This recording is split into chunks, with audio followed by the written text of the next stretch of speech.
안녕하세요. 드디어 오늘 2025년 7월 2일 쥬라기 월드 새로운 시작이 개봉했습니다. 저는 지난 6월 30일 언론 배급 시사회와 7월 1일 월드 투어 내한 시사회를 통해 이미 2차례 관람한 상태입니다. 이 영상을 만들 때는 언론 배급 시사회에서만 본 상태이고 아마 영상이 올라간 시점에는 내한 시사회에서 2차 관람을 마친 상태일 것 같네요. 오늘은 쥬라기 월드 새로운 시작 스포일러 리뷰를 진행하도록 하겠습니다. 시작하기 전에 해당 게시글에는 영화에 대한 스포일러를 포함하고 있으니 주의하시기 바랍니다. 그럼 시작합니다. 솔직하게 저는 이 영화를 두 가지 측면에서 평가할 수 있을 것 같습니다. 액션, 시각효과, 그리고 시네마토포그래피 측면에서는 만족, 그러나 스토리 부분에서는 불만족입니다. 액션은 확실하게 전작인 도미니언은 물론 쥬라기 공원 3이나 쥬라기 월드 폴런 킹덤만큼 어쩌면 그 이상이라고 생각이 듭니다. 사실 조라 일행이 일상 우배우로 들어가는 순간부터 거의 계속 공룡들에게 공격받는 장면으로 구성되어 있어서 심심하지 않았죠. 가장 마음에 드는 부분은 아무래도 모사사우루스 DNA 추출 장면과 티라노사우루스 구명보트 공격 장면이라고 볼 수 있을 것 같습니다. 두 장면은 예고편에서도 느꼈지만 모사사우루스와 티라노사우루스라는 생명을 제대로 잘 살렸다는 느낌이 듭니다. 물론 티렉스의 이빨과 악력으로 보트를 뚫지 못해서 이게 가능한 건가? 라는 의문이 들었지만 그래도 해당 장면에서 티렉스의 진 면모가 다시 드러났습니다. 라 마리포사가 전복될 때 자비에가 돛에 걸려 물속에서 몸을 통제하지 못하는 장면이 있었는데 그 뒤로 보이는 모사사우루스의 실루엣도 정말 예술이었죠. 케차코아틀루스가 르클레르를 통째로 집어삼키는 모습을 보면서 딱 도미니언 때 내가 원했던 장면인데 디자인만 도미니언 캐찰이었으면 완벽했다 라는 생각이 들었습니다. 물론 이 액션이란 부분 역시 후반부에 뮤타돈과 디스토르투스 렉스라는 두 돌연변이 혼종이 등장하면서부터 조금 깨진다는 느낌이 들었습니다. 뭔가 뻔히 아는 맛이랄까요? 시각효과와 시네마토포그래피 역시 좋았습니다. 시각효과는 가렛 에드워즈 감독의 특기인 만큼 잘 살렸다고 볼 수 있습니다. 디스토르투스 렉스가 등장할 때 붉은색으로 효과를 주고 에식스 호가 석양을 바라보며 일상 우배우로 가는 장면은 아름답다는 생각이 들었죠.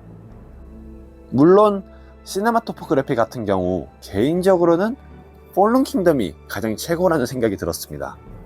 록구드 저택 서재에 빛이 들어오는 장면, 브라키오가 부두에서 죽는 장면, 인도랩터가 저택 지붕에서 포효하는 장면 등 그렇지만 이번 새로운 시작도 괜찮다고 생각이 들었습니다.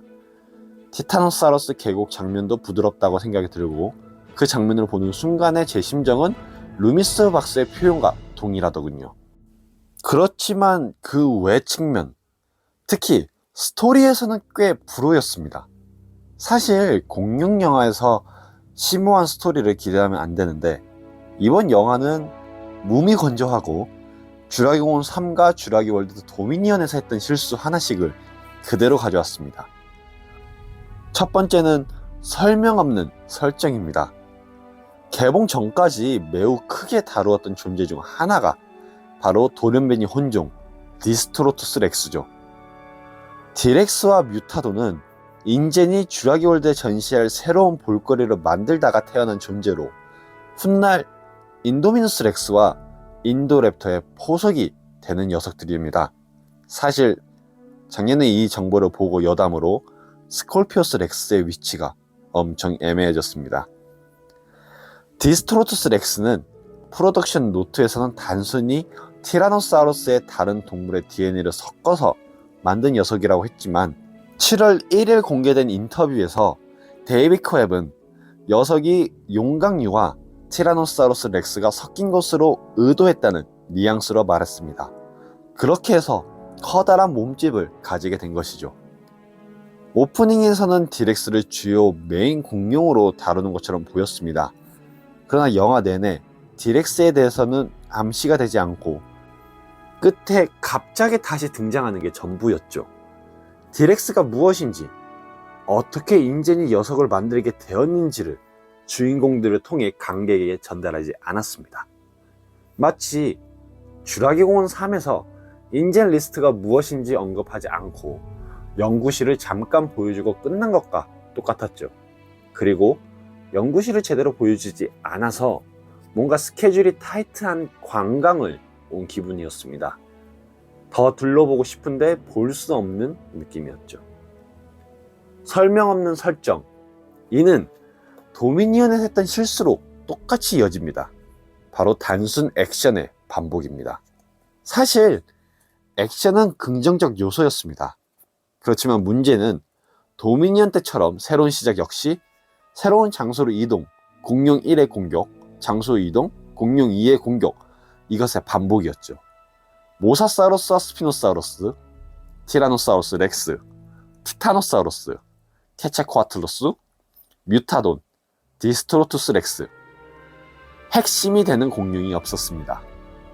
모든 영화에서는 단순히 선역, 악역 구분이 아니라 핵심이 되는 공룡, 스토리 전반을 끌고 가는 공룡이 있었습니다. 공원과 잃어버린 세계에서는 티렉스와 랩터, 공원 3에서는 랩터와 스피너, 월드에서는 랩터와 인도미누스, 폴론 킹덤에서는 랩터와 조금 약했지만 인도랩터, 심지어 도미니언에서도 일단 중간중간 기가노토사우루스를 암시했습니다. 물론 마지막 같은 경우 잘 활용한 경우는 아니죠. 그렇지만 이번 영화에서는 그런 느낌이 전혀 없었습니다. 중간중간 암시를 통해 스토리를 이끌어가고 최종에서 큰 임팩트를 주는 게 전혀 없었네요. 이러다 보니 새로운 시작은 약간 스핀오프의 느낌이 더 강했습니다. 그 외 아쉬운 건 랩터 분량. 진짜 제가 제목이 공개된 순간부터 가장 마음에 들었던 디자인이 벨로시랩터 디자인이었습니다. 물론 그때도 분량은 케라토사우루스 정도라는 이야기에 기대하지 않았지만 엠파이어 잡지를 통해 공개했던 마을 습격 장면까지 삭제하다니 아쉬울 따름입니다. 심지어 갈색 랩터는 제대로 보이지도 않더군요. 마지막은 그래도 제가 재밌다고 느꼈던 소소한 부분들입니다. 일단 이 영화는 전반적으로 잃어버린 세계 원작 소설의 실사화라는 느낌이 들었습니다. 마틴 크랩스라는 캐릭터 자체가 소설 속 도지슨과 유사합니다. 배에서 떨어지기 직전인 테레사를 일부러 구하지 않는 모습은 파도를 핑계 삼아 하딩을 물속으로 빠뜨리는 도지슨의 모습을 생각나게 합니다. 지프에서 최후를 맞았다는 점 역시 유사하죠. 그의 회사 파커제닉스가 인젠의 파산 이후 인젠의 데이터베이스를 구매했다는 것 역시 소설에서 바이우신과 레빈이 했던 행위죠. 테레사 가족 스토리 흐름은 전반적으로 잃어버린 세계 원작 소설입니다. 하딘 박사처럼 물에 빠져 동굴을 통해 섬으로 들어가고 지하 터널을 통해 부두를 향해 보트를 타고 탈출하는 건 잃어버린 세계 주인공들의 행적이죠. 마을이 지열 발전소로 돌아간다는 설정은 계속 영화 속에서 사용되었던 설정이지만 또 반가웠습니다. 쓰러진 아파토사우루스 다리에 페인트로 칠해져 있던 건 쥬라기 월드 도미니언 때 만들어졌다가 사용되지 못한 컨셉 아트에서 가져왔다는 게 보였습니다. 또 스쿨버스 이름이 크라이튼 스쿨버스라고 하고 영화에서는 잘 안 나왔지만 미스터 DNA 아이스크림 카트도 세트에서 존재했습니다. 수리남에서 든클레오스테우스 머리가 나오는 것은 재밌었습니다. 목부터는 무언가에게 먹힌 것 같은데 아마 모사사우루스나 메갈로돈이 아닐까 합니다. 일단 반다이크 바에 있던 메갈로돈 뼈도 모조폼이 아니라 진짜인 것으로 암시되더군요. 세 장에 갇힌 프테라노돈은 원작 속 해먼드의 돈가방 코끼리와 그가 도지슨에게 들었던 애완공룡 아이디어를 생각나게 했습니다. 중간에 촉수 달린 생명체는 거대한 연체동물로 보이는데 나중에 메이킹으로 공개될지 궁금하네요. 지느러미가 달린 양서류는 마스토돈사우루스와 유사해 보이더군요. 신주라기관 애니메이션으로 스테고사우루스도 일상 무배후에 서식한다고 암시하는 것처럼 보였습니다. 전반적으로는 나쁘지 않은 킬링타임용 오락 영화입니다. 무더운 여름에 시원하게 극장에서 시간을 보낼 때 괜찮은 영화라고 생각이 드네요.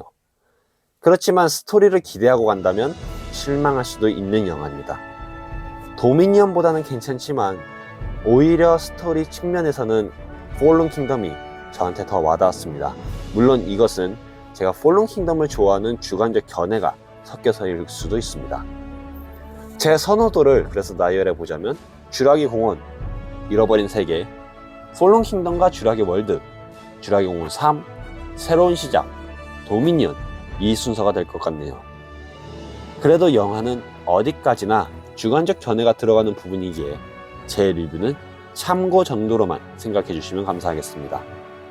무더운 여름 극장에서 즐거운 경험을 하셨으면 좋겠네요.